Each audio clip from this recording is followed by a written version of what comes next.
third episode of Breaking Bad Hazard Pay. Again, this is a spoiler review, so if you've not seen Breaking Bad, if you're not at this point in the show, please go watch this and get to this point and kind of go along with me as I'm watching the show as well. So, yeah, I wish my LED or my neon sign would be a little more visible on camera. There's kind of a glare of light in the background. I don't know, I guess it just adds lighting to the room.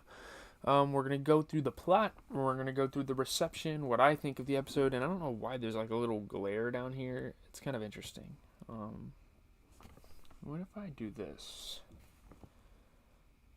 It's still there. Okay.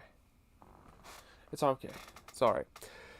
So, Mike and his attorney spend an entire day visiting his former subordinates in jail who are under heavy scrutiny from the police due to the association with Gus. So, these guys are kind of getting cracked down on, as they eventually were. I mean, there were guys associated in Gus's, not only his Los Pollos Hermanos business, but obviously the meth business. I don't think they found any. Well, they found the super lab technically, but it was burned down and there was no evidence of anything.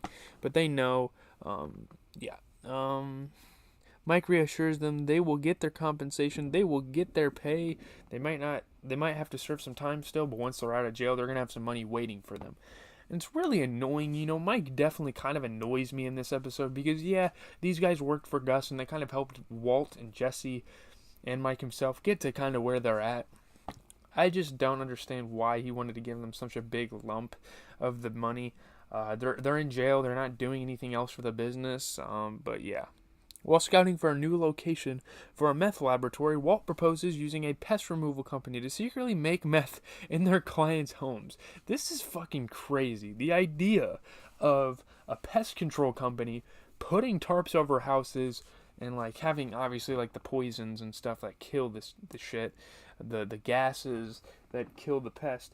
And then while they're doing that, they don't actually do it, which is fucked because because what if the person comes home and they see a pest? This company is not going to be in business anymore, and Walt and them aren't going to be able to use a meth lab.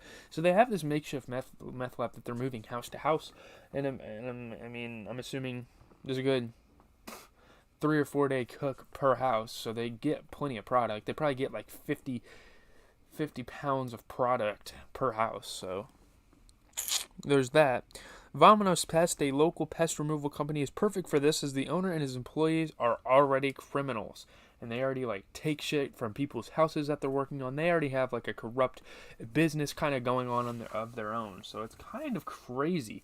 Walt thinks of this masterful plan. I mean, this is very unique. This is something I certainly didn't expect to happen in the show. But it's a great touch. I think it's really awesome that they're doing this, and it's just a mastermind idea, another great idea by Walter. And I mean, honestly, it's a Heisenberg type of move, so maybe we should refer to him as Heisenberg in this case. They agree to facilitate Walt and Jesse cooking in their clients' homes, make sure everything kind of goes well, make sure nothing leaks, no poisonous gases, getting out in the neighborhood, no meth fumes, getting out in the neighborhood and the neighbors causing a ruckus, smelling it, and them getting in trouble for it. These guys are kind of making sure that doesn't happen. It still happens, though. Although it doesn't cause a ruckus, although they can continue to go with their operation, there's a tiny bit of the tarp that's peeled back on accident, and it's like emitting fumes out into the neighborhood. The first cook at the mobile site is a success, and afterwards, Walt feigns enthusiasm for Jesse's relationship with Andrea, but hints that Jesse should break up with her after mentioning the problems it would cause if she discovered his secret life. So yeah, Andrea understands that, Jesse has something secret going on, but she doesn't know exactly what it is. So there's that. And if she figured out that he killed Gail Bedecker, and that they were the ones that killed Gus Fring, who's all over the news, who's making headlines all over Albuquerque, she'd probably break up with him. Let's be real. They have a great relationship. They have a kid in the relationship, which is awesome. Yeah. While discussing Walt's upcoming 51st birthday with Marie at the car wash, Skylar begins to light a cigarette. Her first time kind of smoking around Marie, with the kid. As Maria begins to confront her about smoking, Skylar suffers a nervous breakdown. I mean, it is bad. Skylar is going off the deep end in this episode. I don't blame her. Her husband is a fucking psychopath, really. He is so risky. He's crazy. Yeah, shut up, shut up, shut up. You know, that scene is very fucking annoying to listen.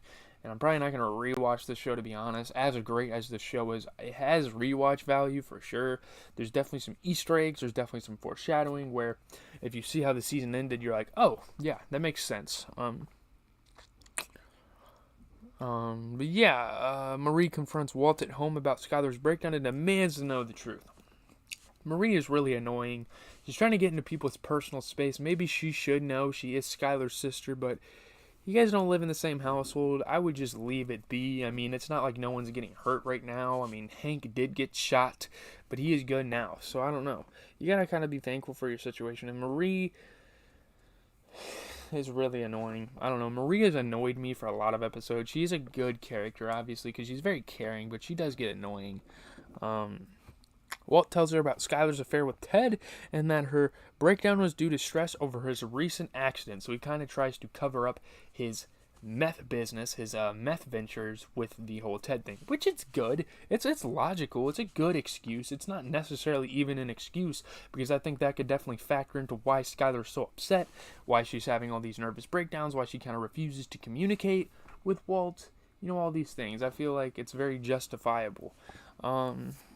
Mike allocates the money and earned from the first cook, but Walt becomes upset when so much of it is given to dealers, mules, Saul, and Vominos Pest. He feels like he should be getting a Gus Fring type of cut, which I guess that's not really how it works. You know, Gus is more of a mastermind. He has more of kind of a larger scale business. This is where it's like, come the fuck on, Mike. I wouldn't even pay the pest company. Maybe a little bit, but they're committing crimes too, so they're getting compensated on their own. I would pay them, maybe Saul, a very small fraction. I don't even know if Saul really helped them find this business.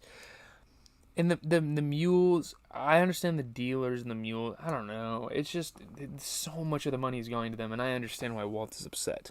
Walt becomes further angered when he learns of the hazard pay to Mike's old henchmen, but eventually relents. The old henchmen are getting money too. Like, that's ridiculous. That's where we draw the line. Walt deduces that the final amount taken home by the partners was less than what he was making when he was working for Gus. Which, yeah, I mean, I think that's pretty logical and pretty obvious as to why, because, I mean, Gus has a huge fucking company. He's making $200, 200 pounds a fucking day, damn near.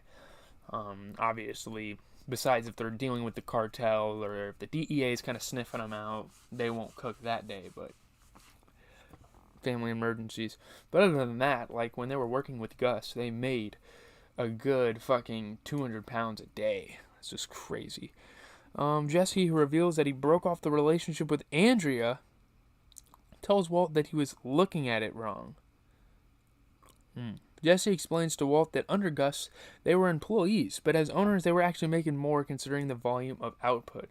Walt, however, hints that they may need to get rid of some of the other members of the team. Maybe even Mike. This is my big prediction. I think Walter's going to end up killing Mike. I feel like that's got to happen. You know, Mike is being a menace. Like, he's taking all their fucking money away and giving it to people that haven't even helped the cause. Oh, they're my old henchmen. I got to give them hazard pay, which is why the episode is called Hazard Pay.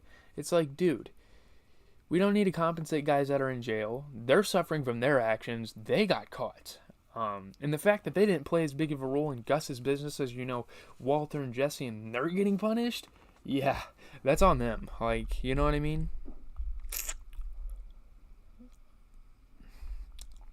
A slight drop in from the next episode in terms of who watched it, but pretty positive reviews here. The Skinny Pete scene and the cook montage was seen as like a cool scene by people that were going to give it a bad grade but gave it a better one. Introducing Skinny Pete in hazard pay with him artfully and flawlessly dancing through a piano melody on a keyboard in the music store was funny but also deeply sad. Every season of Walt and Jesse seem to find some foolproof place to cook in peace, and I always get a weird sense of calm. The RV, the lab, and now a mobile meth lab and bug-bombed houses. It's a stroke of genius and one that can nearly be ripped from the headlines. Hazard Pay is a marvelous episode full of problem-solving and execution, along with a few wild-card emotional moments. I liked Mike's money division scene at the end of the episode. It's a beautifully simple lesson in economics, laid out clearly for both Walt and Jesse and for us. as much as I hate Mike for doing this, like, he's telling the truth. He's kind of giving them a lesson. It's seen as the worst Breaking Bad episode out of them all by The Ringer, which is kind of what I've been basing my reviews around. Shout out to them. It's still a good episode. It's just how masterful this show is shot. You know, I mean, Walt meeting Brock for the first time is displaying that Walt was a monster now. Make no mistake, considering the former had just tried to kill the boy, and now he's like innocently like shaking hands. It just shows the evil side of Walter, and it's very fucking weird. It's very twisted. You know, he's talking to Jesse like on the couch. He's like, "Oh, you got a nice little family there. Oh, nice. You got a kid. Oh, it's going along well." Like, dude, you're an asshole. I still will root for Walt anyway, but leave a like, comment, subscribe. By the way, Better Call Saul might be bringing back the old Breaking Bad characters for an episode.